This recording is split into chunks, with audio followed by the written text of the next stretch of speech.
Сәлем баршаңызға. Бүгін осындай керемет күнжіт печенье дайындайтын боламыз. Ең алдымен осындай керек заттардың барлығын дайындап аламыз. Қанша мөлшерде екенін описание бөліміне жазып қалдырдым.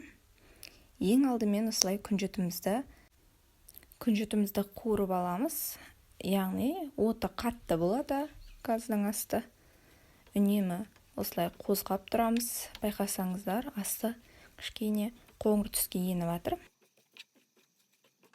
Осылай қоңыр етіп қуырып алғаннан кейін бөлек ыдысқа салып суытамыз. Өте тез дайындалады. 5 минутта пісетін печенье. Печке салғанда 5 минутта пісіп шығады. Мінекей осылай.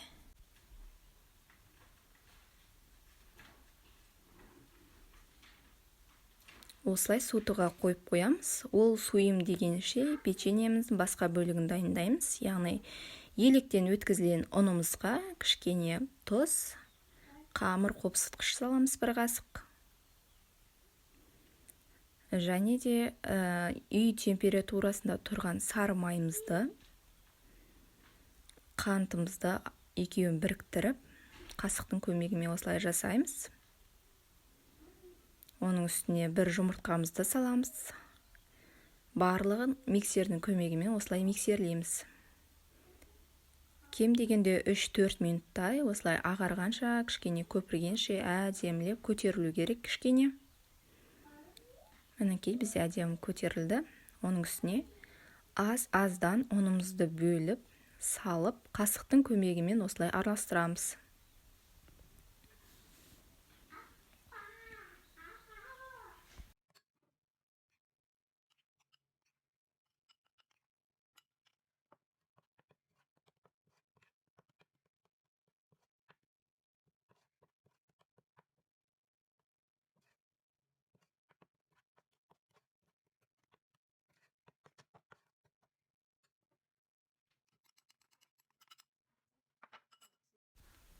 Осылай салып, қайталап, араластырып, мінекей осындай әдемі тесто шығады.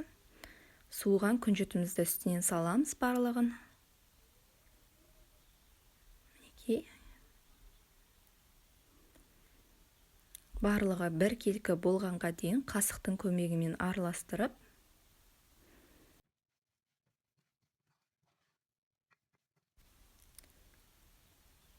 осындай болып шығады. Алдын ала мен духовкамды қосып қойдым. 180 градусқа. Қысып тұрған пешке саламыз. Осылай пергаментті қағазымызды жайып аламыз. Оның үстіне ас қасықтың жарты бөлігіндей қамырды алып, осылай саламыз.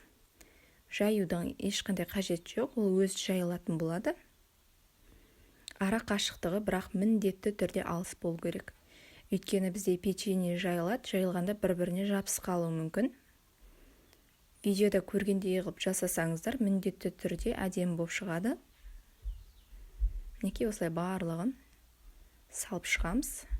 Менде осындайдың 4-еуі шықты, яғни 4 рет пешке салып алдым. Әрқайсысы 5-6 минуттан пісті.